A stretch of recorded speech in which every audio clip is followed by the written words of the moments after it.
नमस्कार, मेरा नाम है विवेक शर्मा और आप मुझे देखते हैं कैंसर पे चर्चा इस यूट्यूब सीरीज़ पे, जहां हम बात करते हैं कैंसर की और हमारे साथ कई सारे मेहमान होते हैं।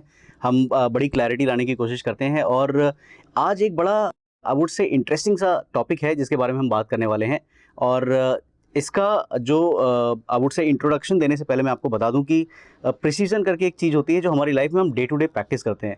एंड उदाहरण के तौर पे जैसे मान लीजिए कि जब हम मार्क्स कम लाते हैं, पिताजी के जब सिग्नेचर हम एकदम प्रिसाइज वैसे ही कॉपी करने की कोशिश करते हैं। जब मम्मी जो है कोई चीज़ चला के मारती है और उसके बाद फिर हम हट जाते हैं, वो है। और बहुत सारी चीज़ें ऐसी हैं, मतलब ऑन अ लाइटर नोट इसको हम प्रिसाइजली जो है बचने की या इसको अडॉप्ट करने की कोशिश करते हैं। लेकिन जब बात होती है कैंसर की, क्योंकि शो है कैंसर पे चर्चा और यहाँ हम अदर टॉपिक के बारे में बात नहीं करते हैं, तो प्रिसीजन जो है वो जब ऑन्कोलॉजी में आता है या कैंसर के ट्रीटमेंट में आता है तो उसका क्या फ़र्क पड़ता है, क्या उसके इम्प्लिकेशंस होते हैं, क्या है ये, सबसे पहले तो ये हमें जानना चाहिए। इसके लिए मैं आमंत्रित करना चाहूँगा डॉक्टर सेवंती लिमये को। डॉक्टर साहब नमस्कार और बहुत बहुत स्वागत है आपका शो पे। नमस्कार Vivek ji, thank you for having me. मैं चाहूँगा कि आप अपना इंट्रोडक्शन हमारे ऑडियंसेस को दीजिए so that they can relate with जो हम बातें करने वाले हैं। ज़रूर। तो मैं डॉक्टर सेवंती लिमये हूँ। मैं डायरेक्टर हूँ मेडिकल ऑन्कोलॉजी और प्रिसिजन ऑन्कोलॉजी और डायरेक्टर हूँ ट्रांसलेशनल और क्लिनिकल ऑन्कोलॉजी रिसर्च की sir H.N.. Reliance foundation hospital, जो कि गिरगांव मुंबई में है। यहाँ पे मैं डायरेक्टर हूँ और आज मैं आई हूँ यहाँ, विवेक जी ने आमंत्रित किया है बात करने के लिए प्रिसिजन ऑन्कोलॉजी पे। डॉक्टर साहब, क्या है ये प्रिसीजन ऑन्कोलॉजी? और जो मतलब मैंने कुछ लाइटर नोट पे जो एग्जांपल्स दिए, क्या मतलब प्रिसीजन का मतलब क्या है जब ऑन्कोलॉजी में आता है? तो जब एक बंदूकधारी बंदूक चलाना चाहता है, तो हम बहुत बार देखते हैं सिपाही फायरिंग रेंज में बंदूक चला रहा है। तो बंदूक जब चलाते हैं तो आपका निशाना एकदम सेंटर पे लगना होता है ताकि आप हिट करिए और आपका जो टारगेट है वो गिर जाए, मर जाए। तो सिपाही ऐसे ट्रेन करता है। तो ऑन्कोलॉजी में भी हम ऐसा ही निशाना लगाना चाहते हैं डिजीज के ऊपर, प्रिसाइज काम करना चाहते हैं। इसको मैं बोलती हूँ bulls I. You fire and you get the disease. आप एक बार फायर करें और द डिजीज धराशायी हो जाए। ऐसे कॉन्सेप्ट को, इस चीज को, कैंसर को समझ के अटैक करने को प्रिसिजन ऑन्कोलॉजी कहते हैं। और ये हर पर्सन का कैंसर अलग होता है, इसलिए उसको समझना, हर एक ट्यूमर को समझना, हर एक कैंसर को समझना और उसी के हिसाब से अटैक प्लान करना, उसको पर्सनलाइज प्रिसिजन ऑन्कोलॉजी बोलते हैं। तो आपके लाइटर नोट पे ये मेरा जवाब। That's so nice of you and बहुत खूबसूरती से आपने एक्सप्लेन किया इसको। डॉक्टर साहब, जब हम कैंसर के बारे में सुनते हैं बड़ा डर लगता है, नो लाइक बहुत सारे, मतलब मैं शायद कभी भी ऐसे किसी व्यक्ति से नहीं मिला जिसने बोला वाओ यार, मतलब जब कभी कभी ऐसा होता है ना कि लोग डायबिटीज, अरे यार मेरा भी डायबिटीज़ निकला है, अरे यार मेरा भी ब्लड प्रेशर निकला है। लेकिन जब कैंसर होता है तो मतलब पूरा परिवार जो है वो सकते में रहता है और हर तरह की परेशानियों से वो अपने आप को यूटिलाइज़ करने की कोशिश करते हैं, एक फ्रेम में वापस आने की कोशिश करते हैं, री एनर्जाइज करने की कोशिश करते हैं कि भाई बड़ी चीज़ है, इससे हमको लड़ना है। सो अब तक जो है हम कीमोथेरेपी के बारे में सुनते थे, रेडिएशन थेरेपी के बारे में सुनते थे, सर्जरी के बारे में सुनते थे और बहुत सारी चीज़ें जो है, एवोल्यूशन तो खैर देखिए हुआ ही है। जब हम प्रिसिजन ऑन्कोलॉजी की बात करते हैं तो मतलब क्या है ये? मतलब ये कोई दवाई है, ये कोई सर्जरी है, रेडिएशन है, क्या है क्या ये सब कुछ है। ओह, ये सारी चीज़ों को मिला के है। तो एक्चुअली जो सही टर्मिनोलॉजी है वो पर्सनलाइज प्रिसिजन ऑन्कोलॉजी है। एसेंशली ज़्यादा करके प्रिसिजन ऑन्कोलॉजी दुनिया भर में माने जाना लगा कि जब हम जीनोमिक टेस्टिंग करें पेशेंट के ट्यूमर का और उससे उसके बारे में अंदर का रहस्य पता चले, उसके बेसिस पे हम डिज़ाइन करें ट्रीटमेंट, उसको प्रिसिजन ऑन्कोलॉजी दुनिया भर में कहने लगे। पर आई थिंक जहाँ तक इसको सरल किया जाए और प्रेजेंट किया जाए, वहाँ पे हर एक वो ट्रीटमेंट जो उस पजल को कंप्लीट करे और ट्रीटमेंट को ऐसा सुलझा हुआ बनाए कि पेशेंट का आउटकम बेस्ट हो, वो हर चीज प्रिसिजन ऑन्कोलॉजी में इंक्लूडेड है। और इसीलिए मेरा इसका पूरा टर्म मैं यूज करती हूँ पर्सनलाइज प्रिसिजन ऑन्कोलॉजी, कि आपने उस पेशेंट के लिए पर्सनलाइज कर दिया ट्रीटमेंट। आज एक पेशेंट के ट्रीटमेंट में आपको जो भी एम्यूनेशन लगाने की जरूरत है जी, आप लड़ाई पे हैं जी, आपने जैसे कहा कैंसर एक बहुत हैवी वर्ड है, करेक्ट, और जब कोई कैंसर से अफेक्ट होता है, किसी की डायग्नोसिस होती है, तो वो कैजुअल नहीं है, एक बहुत संजीदा मुद्दा है घर के लिए, उस पेशेंट के लिए, सब लोगों के लिए। मैं इससे आइडेंटिफाई करती हूँ और मैदान जंग पे हैं। तो जब हम मैदान जंग पे हैं तो हर एक चीज टेबल पे है, हर कारतूस, हर औजार, हर एम्यूनिशन टेबल पे है। और उसके लिए अगर वो कैंसर को समझ करके टारगेटेड थेरेपी से ठीक होगा तो वो लगाना है, इम्यूनोथेरेपी से ठीक होगा तो वो लगाना है, कीमोथेरेपी से ठीक होगा तो वो लगाना है, रेडिएशन से ठीक होगा तो वो लगाना है, सर्जरी से ठीक होगा तो वो लगाना है। तो हर एक मोडालिटी या पद्धति जो ट्रीटमेंट की है वो इसमें जायज है। डॉक्टर साहब, आपकी इस सादगी का मैं कायल हो गया हूँ कि मतलब आप जिस तरह से मतलब एग्जांपल्स के साथ में बता रही हैं, मुझे लग रहा है कि शायद जितने भी लोग हमें सुन रहे हैं, देख रहे हैं, मतलब एक इमेज जो है, एक पिक्चर जो है चल रही है दिमाग में, और they are able to relate and they are able to understand. जब हम कैंसर की बात करते हैं तो मुझे लगता है कि जो किसी भी ऑन्कोलॉजिस्ट का या कोई भी व्यक्ति जो जुड़ा हुआ है कैंसर से, बहुत बड़ा जो उसका जो लक्ष्य होता है, गोल होता है, वो होता है या तो हम पेशेंट की लाइफ बढ़ा दें या तो क्वालिटी ऑफ लाइफ बढ़ा दें। तो दो सवाल है मेरे आपसे। पहली चीज़ तो ये है कि personalised precision oncology, if I am correct, इससे क्वालिटी ऑफ लाइफ और लाइफ में कितना इम्प्रूवमेंट हुआ है, कितनी बढ़ोतरी हुई है। दूसरा, ये जो ब्रिज है, लाइक हम इस पार थे 10 साल पहले या 20 साल पहले प्रॉब्ली, आज हम उस पार जाने की कोशिश करें, तो इसके बीच का जो ब्रिज है वो ब्रिज है क्या? मतलब वो जो लेंस है जिसके थ्रू आप देख रहे हैं, क्या वो जेनेटिक टेस्टिंग है, क्या वो कुछ और है जिसके थ्रू हम लाइक समझ सकें कि भैया ये जो है ये प्रिसीजन ऑन्कोलॉजी की तरफ हमको जाना है, तो ये ब्रिज के थ्रू जाना है कुछ? जी, बहुत ही अच्छा सवाल है ये। तो आपने 2 सवाल किए मेरे से, दूसरा सवाल का आंसर मैं पहले दूंगी प्लीज, कि ये एक ऐसा ब्रिज है क्या या ऐसा लेंस है क्या जिसके थ्रू हमें कैंसर को देखना चाहिए। तो हाँ, बिल्कुल, हमें कैंसर को देखने का नजरिया बदलना होगा, और ये नई बात नहीं है। और मैं इस चीज को बहुत ही सरलता लेकिन दृढ़ता के साथ भी कह सकती हूँ, क्योंकि मैं ये जी चुकी हूँ ऑलरेडी यूएस में। लास्ट डेकेड में जब मैं यूएस में फैकल्टी थी, वहां पे प्रिसिजन ऑन्कोलॉजी का रेवोल्यूशन आया। ओके। और जिस स्थिति में आज भारत है, उसी स्थिति में अमेरिका था 10 साल पहले। 2009 में जब मैंने मेरा पहला फैकल्टी पोजीशन हार्वर्ड यूनिवर्सिटी में स्टार्ट किया, तो हम इसी रेवोल्यूशन के थ्रू जा रहे थे कि प्रिसिजन को अपनाया जाए या नहीं। और आज अमेरिका और बहुत सारे western countries, developed countries already precision को लेके आगे बढ़ चुके हैं। तो coming back to your question कि ब्रिज है या लेंस है और इसी तरह से कैंसर को देखना है क्या, बिल्कुल बिल्कुल हमें उसी लेंस से देखना है। अपना ओरिएंटेशन चेंज करना होगा। कैंसर के ट्रीटमेंट में जितने लोग इन्वॉल्व हैं और कैंसर के जो सपोर्टिंग टीम हैं, जो नेविगेटर्स हैं, जो भी इस कॉज को आगे बढ़ा रहे हैं, इसके ट्रीटमेंट को सपोर्ट कर रहे हैं, इसमें लोगों को दिशा दिखा रहे हैं, उन सब को ये समझना होगा कि लेंस बदलना है, नया लेंस से आपको देखना है। और बहुत सारे कैंसर्स को बहुत सरलता से ट्रीट किया जा सकता है, वो जल्द से जल्द पकड़ना होगा ताकि लाइव्स को सेव किया जा सके, लोगों को लंबे अरसे तक जिंदा रखा जा सके। आगे और भी प्रिसिजन बहुत बढ़ चुका है, प्रिसिजन इन कैंसर प्रिवेंशन आ चुका है और कैंसर को आने से बचाया जा सके। तो आई थिंक लेंस का फोकस्ड होना, लेंस का चेंज होना, हमारे नजरिए को बदलना बहुत जरूरी है। हमारा ओरिएंटेशन अब बदलना चाहिए। हर एक पेशेंट को हमें प्रिसिजन की नजर से देखना चाहिए कि इसमें हम सुराग ढूंढना है। I often call my self a detective, क्योंकि सुराग ढूंढना है, आपको ढूंढना है कि ये फैमिली में अगर आया होगा तो इसके लिए दवा अलग होगी, उस दवा से ये पेशेंट ज्यादा जी सकता है, पर अगर हम समय वेस्ट कर देंगे तो हम वो दवा तक शायद पहुंच ना पाए। तो हमें जल्दी से वो सुराग एस्टैब्लिश करना है तो टेस्ट करेंगे तभी तो एस्टैब्लिश होगा। राइट। इस पेशेंट को हम कैसे अलग तरीके से ट्रीट करें कि इसके अगर ब्रेन में कैंसर गया है तो वहाँ पे वो ड्रग पहुँच पाए और वहाँ से उस कैंसर को निकाला जा सके। पर इसमें अगर टाइम वेस्ट करेंगे तो लाइफ लॉस्ट हो जाएगा।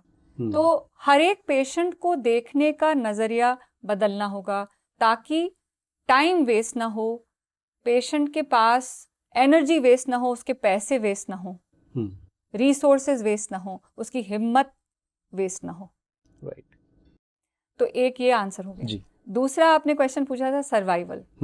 तो ये ऑलरेडी बहुत सारे ट्रायल्स हो चुके हैं इस पे, वेस्ट में और इंडिया में भी हम इसके ऊपर ट्रायल्स लाने की कोशिश कर रहे हैं जहाँ पे कि ये प्रूव किया जा चुका है कि जब आप पेशेंट को बारीकी से देख करके निशाना ढंग से लगाते हैं तो लाइफ बढ़ जाती है।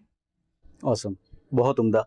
डॉक्टर साहब, जैसे आपने बात करी कि जो टेस्ट जो करते हैं, क्योंकि मेरे ख्याल से शायद ऑन्कोलॉजी एक ऐसा फील्ड है या बहुत सारे और मेडिकल फील्ड्स होंगे जहाँ पे जब तक आप सेटिस्फाइड नहीं हो जाते कि भैया ये मैंने ये सारी रिपोर्ट कर ली है, ये ज़रूरी चीज़ें हैं, वो डॉट्स कनेक्ट करने के लिए या जो सुराग जिसकी आप बात कर रहे थे वो कनेक्ट करने के लिए अब जो है मुझे ट्रीटमेंट की तरफ जाना है। तो ये किस तरह के टेस्ट होते हैं?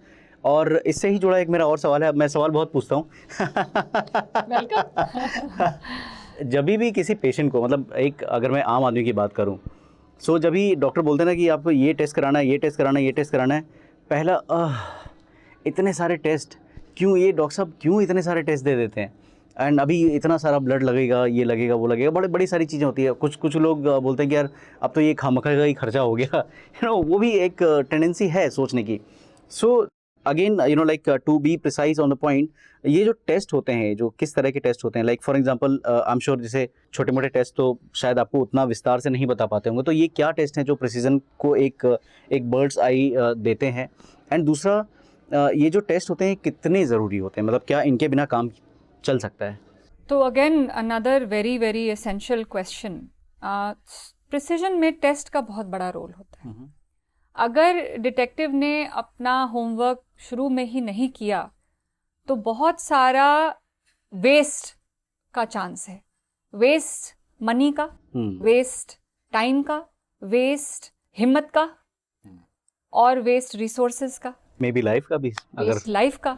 इसीलिए प्रिसीजन के अवेयरनेस को बढ़ाना बहुत ज़रूरी है। प्रिसीजन की जागरूकता को बढ़ाना बहुत ज़रूरी है कि आज आम पेशेंट पूछे कि मेरा टेस्ट कहाँ है, मेरा जीनोमिक सिग्नेचर कहाँ है, क्या है। आज आम पेशेंट को अपने कैंसर की आइडेंटिटी पूछने का हक है और उसको हम ऐसा जागरूक करें कि वो पेशेंट ही पूछे कि टेस्ट कहाँ है। सो क्यों टेस्ट ज़रूरी है? तो आज अगर कैंसर की स्टैटिस्टिक्स देखें जी, तो आज की दुनिया भर की रियलिटी है कि 2/3 कैंसर्स स्टेज 3 स्टेज 4 में पाए जाते हैं। दुनिया भर में? दुनिया भर में। मैं तो सोच रहा था कि हमारे देश में दुनिया भर में ये रियलिटी है। तो अब स्टेज 3 स्टेज 4 कैंसर पेशेंट्स के पास समय कम है। अगर एकदम जनरल बात करूं तो जी, समय कम है, पैसा उतना ही है, हिम्मत उतना ही है, सब जुट करके इसको फाइट करने की कोशिश कर रहे हैं। अगर हम इसमें समय वेस्ट करते चलें, रास्ता भटकते चलें, तो सारी चीजों में कमी आएगी और हम शायद समय पे अपने डेस्टिनेशन पे, अपने गोल पे, गोल क्या है, कैंसर को रेमिशन में डाल देना, कैंसर से क्योर होना हो सके, तो वो गोल हम अचीव नहीं कर पाएंगे।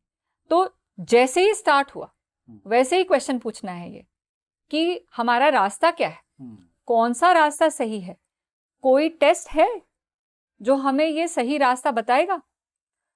आज हमारे टेस्ट 100% परफेक्ट नहीं है। ओके। कैंसर एक डिजीज, नया डिजीज है, उसके ऊपर जो रिसर्च है वो करीबन 60, 70, 80 साल पुराना है। हम डेली नए नए चीजें जान रहे हैं कैंसर के बारे में, उस पर्टिकुलर कैंसर के बारे में ड्रग्स डेली डिस्कवर हो रहे हैं जी। तो आज के डेट में जो टेस्ट अवेलेबल है 100% परफेक्ट नहीं है, लेकिन फिर भी जितना है उतना तो करें। तो वो जल्दी से अगर किया जाए शुरू में ही, तो हमें उस पेशेंट के कैंसर के बारे में इंफॉर्मेशन मिलेगा और अगर कोई रास्ता है उसको सरलता से ट्रीट करने की, ज़्यादा लंबा लाइफ देने की, तो वो उनके एनर्जी, रिसोर्सेज, पैसे, दम, हिम्मत रहते हुए वो सारी चीज़ें उस पेशेंट को मिलेंगी। Absolutely, absolutely. तो डॉक्टर साहब, ये जैसे टेस्ट की जब हम बात कर रहे हैं, आपने कई सारे मतलब बताया कि जीनोमिक टेस्ट होते हैं। Genomic test I am sure बड़े सारे नाम होंगे, उसका नाम जान के हम करेंगे भी क्या, लेकिन at the end of the day वो डॉक्टर्स ने ही बताना है कि भाई ये वाले टेस्ट आपको कराने हैं। क्या रेंज काइंड ऑफ थिंग होती है, प्राइस रेंज वगैरह की, पेशेंट्स मतलब वो सोचे कि भाई हाँ मैं तैयार हूँ, मुझे ये करना चाहिए, एक वो चीज़ है।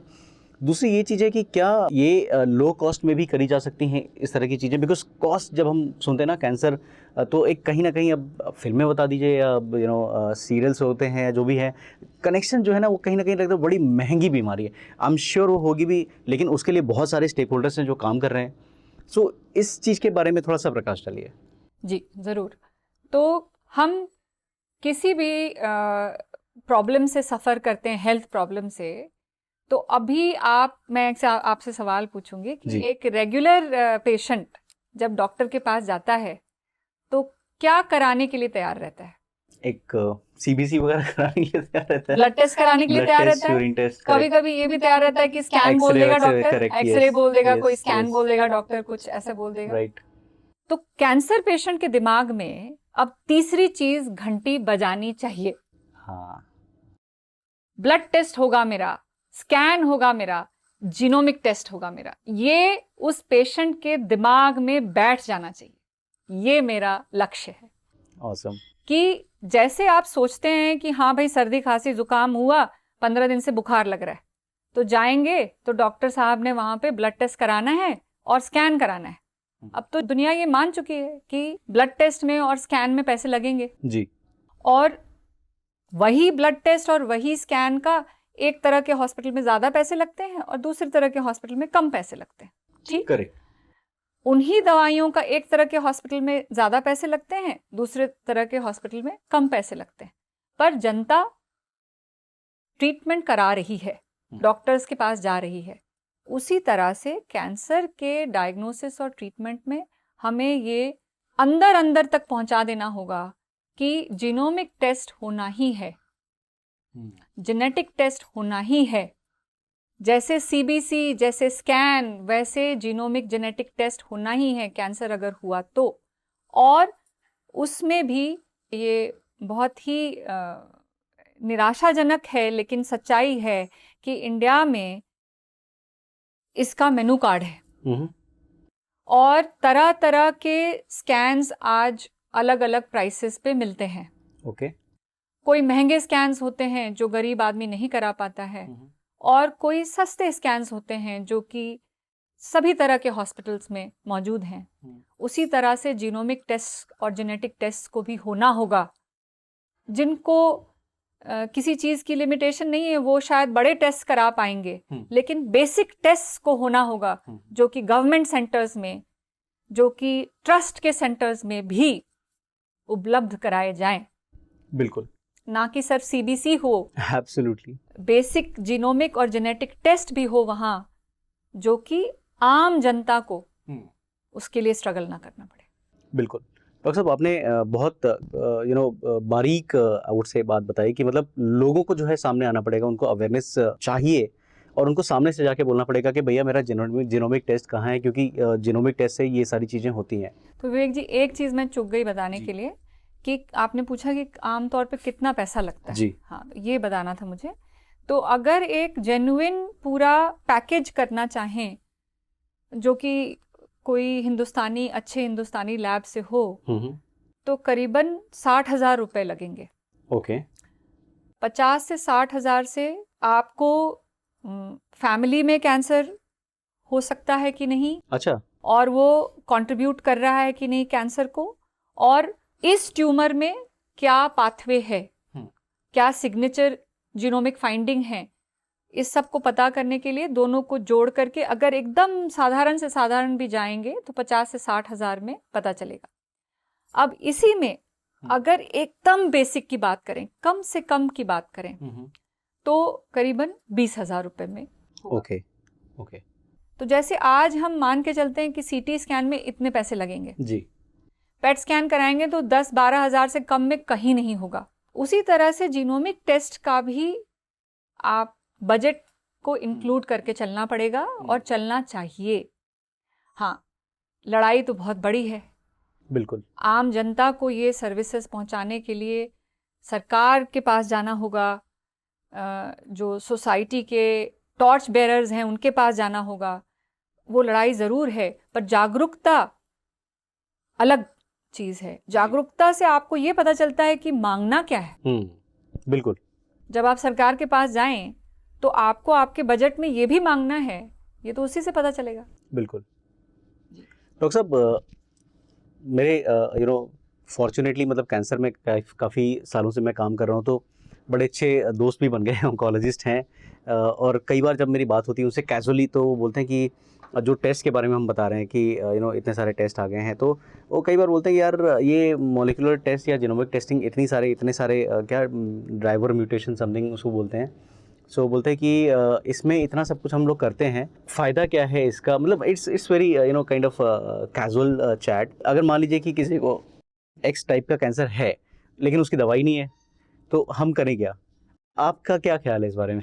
हाँ, ये निराशावादी विचार है। मैं आशावादी हूँ। Okay. I always look at the glass half full, never half empty. So I always look at what results you get and how can you deploy your ammunitions based on those results. हाँ, आज के date में ये ज़रूर होता है, क्योंकि मैं इतना इसी फॉर्म में काम करती हूँ, तो आज के डेट में ऐसा ज़रूर होता है कि बहुत बार टेस्ट आता है और उसके ऊपर मैं अप्लाई नहीं कर पाती हूँ, लेकिन तब मुझे अगला टेस्ट मालूम होता है। दूसरा, मुझे रिसोर्स एलोकेशन का भी पता होता है, क्योंकि अगर कोई यंग पेशेंट है जिसको कि बहुत तेज़ी से उसका कैंसर बढ़ रहा है और उसमें मैंने टेस्ट किया और इमीडिएटली मुझे कोई रास्ता दिखा नहीं, पाथवे दिखा नहीं, तो मैं वो फैमिली को बता पाती हूँ कि भाई इसमें कोई मैजिक पाथवे नहीं दिख रहा है। ओके। दूसरा, अगर कोई ऐसा पाथवे दिखता है जिससे कि मुझे पता चल जाता है कि ये बहुत अग्रेसिव खतरनाक कैंसर है, तो वो भी मैं बता पाती हूँ फैमिली को कि इसमें ये पाथवे है जिसका कि आज दुनिया भर में कोई दवा नहीं निकली है। तो रिसोर्स एलोकेशन में भी आपको बहुत मदद मिलता है। यहाँ आप ऐसे पैसे जोड़ो, ऐसे पैसे लगाओ, यहाँ पे आशा है, यहाँ पे ये खतरनाक लग रहा है, तो हर एक चीज़ के पीछे एक स्टोरी बनती है और उस डिजीज़ को फाइट करने का एक रास्ता दिखता है। तो आज मेरे हिसाब से अपने डिजीज़ को ना जानना एकदम गलत है। ट्यूमर को नहीं जान के उसका ट्रीटमेंट करना आज एक ऑप्शन होना ही नहीं चाहिए। बिल्कुल। अगर कोई सुराख मिल जाता है जिससे कि डिजीज़ पलट जाए, आपने उसको चेक भी नहीं किया और एक 40 साल का पेशेंट चला गया, आज मानने लायक नहीं होना चाहिए। I completely agree with you. Doctor साहब, मैं आपसे ये सवाल पर्सनल लेवल पे कर रहा हूँ, आप चाहें तो इसका आंसर दे सकती हैं, बिकॉज कैसा है कि today doctor Sevanti Limaye is kind of a very powerful brand, I would say, when it comes to oncology, specially precision oncology. आप शायद फेस हैं प्रिसिजन ऑन्कोलॉजी का इंडिया में। लोगों का ये परसेप्शन हो सकता है कि अरे ये तो सेलिब्रिटी डॉक्टर हैं, तो बड़े बड़े अमीर लोगों को ही ट्रीट करती हैं। अगर कोई मिडिल क्लास व्यक्ति जो है, जो शायद प्रोबेबली इतना इक्विप ना हो फाइनेंशियली, अगर उनको भी आपसे मदद चाहिए या आपका गाइडेंस चाहिए, तो हाउ डू दे रीच, मतलब क्या वो संभव है, पहली चीज़। एंड क्योंकि मैंने आपके एक इवेंट में भी पार्टिसिपेट किया था and I came to know that आपने एक नेविगेशन प्रोग्राम भी लॉन्च किया हुआ सारथी करके, शायद उसका मकसद ही ये है कि एक्सेस को जो है वो बढ़ाया जाए। तो आप, it's completely up to you if you want to answer this. Sure. So सबसे पहले तो ये मिथ है कि मैं सेलिब्रिटी डॉक्टर हूँ। मैं एक अच्छे सेंटर में ज़रूर काम करती हूँ, कॉरपोरेट सेंटर में काम करती हूँ, लेकिन मेरी बहुत बड़ी कोशिश है कि मैं आम जनता तक पहुँचूँ, और इसलिए जिस सेंटर में मैं पहले काम करती थी वहाँ पे मैंने आते ही क्लिनिकल ट्रायल सेंटर खोला। और ये मुंबई में सोच लीजिए maybe one of the first corporate centers to run clinical trials. वाह, और 22 क्लिनिकल ट्रायल चलाए हमने 6 साल में। और Amazing. यहाँ अब sir HN Reliance foundation hospital में भी आते ही नया क्लिनिकल ट्रायल सेंटर डालने की पूरी ज़ोर शोर से कोशिश है और दिन रात हम उस पर काम कर रहे हैं। और आपको बताऊं कि जब 22 ट्रायल चलाए उसमें 90% जो मेरे पेशेंट्स थे ट्रायल में वो बिलो पॉवर्टी लाइन थे। ओके, तो मेरा एक पहलू है कि हाँ मैं कॉर्पोरेट सेंटर में काम करती हूँ, लेकिन आज मुझे ऐसे लगता है कि ये जिम्मेवारी सिर्फ गवर्नमेंट सेंटर्स की नहीं होनी चाहिए कि आम जनता तक सही कैंसर का ट्रीटमेंट पहुँचे। तो मेरे जीवन का लक्ष्य है कि मैं थ्रू क्लिनिकल ट्रायल्स कैंसर के जो नए ड्रग्स हैं, नॉवेल ड्रग्स जो कि आम जनता को 10 साल बाद मिलेंगे, उनका एक्सेस मैं पूरे देश भर में बढ़ाने के लिए कंट्रीब्यूट करूं, किसी भी तरह मैं इसके लिए काम करूं। और सारथी प्रोग्राम जो लॉन्च करा उसका बहुत बड़ा लक्ष्य ये है कि आज टियर 2 टियर 3 सिटीज़ में क्या ट्रीटमेंट हो रहे हैं उनको हम टियर 1 सिटी के ट्रीटमेंट से कैसे जोड़ें और इंटरनेशनल ट्रीटमेंट से कैसे जोड़ें। तो सारथी मैं कहूँगी दुर्गा माँ के जैसे निकलना का विजन है, जिसमें एक तरफ जितने हाथ हैं वो देश भर में जाएं और सारे देश के इनिशिएटिव्स से जुड़ें, और दूसरी तरफ इंटरनेशनली जो इंटरनेशनल इनिशिएटिव्स हैं उनसे जुड़ें, और देश के ग्रास रूट लेवल पे जो काम हो रहा है उसको इंटरनेशनल लेवल पे जो काम हो रहा है उससे जोड़ा जाए। बहुत बड़ा लक्ष्य है, कहाँ तक पूरा होगा मालूम नहीं, मेरे जीवन में पूरा होगा कि नहीं ये भी मालूम नहीं, लेकिन काम शुरू ज़रूर किया है। बहुत बहुत धन्यवाद डॉक्टर साहब अपना कीमती समय देने के, और मैं उम्मीद करता हूँ और मैं बहुत सारी शुभकामनाएं देता हूँ। एंड कभी भी आपको ऐसा लगे कि I can be part of any of the thing that can accentuate the intensity and the volume of your work, I will be more than happy. And आपने जिस सरलता से और आई वुड से the flow of the communication was extremely well, and मुझे लगता है कि बहुत सारे लोगों को समझ में आया होगा कि प्रिसीजन ऑन्कोलॉजी या पर्सनलाइज्ड प्रिसीजन ऑन्कोलॉजी क्या है और कितना एक्सेसिबल है या हो सकता है। आप बहुत अच्छा काम कर रहे हो और प्लीज़ करते रहिए, हमारे देश को आपकी ज़रूरत है। Vivek ji, thank you so much for having me. और आपने कहा कि आप क्या कर सकते हैं मुझे मदद करने के लिए, तो ये इंटरव्यू ही मदद है। Thank you so much doctor साहब। एंड आप सुन रहे थे मुझे, यानी कि विवेक शर्मा, सोशल एंटरप्रेन्योर को, with one and only doctor Sevanti Limaye, who is a medical oncologist and much beyond that. And अगर आपको हमारा एपिसोड अच्छा लगा तो प्लीज़ कमेंट, एंड अगर आपको लगता है कि ये इन्फॉर्मेशन जो है किसी के काम आ सकती है तो शेयर करने में, लाइक करने में चूकिए मत। हम फिर मिलेंगे, till then take care, bye bye, जय हिंद।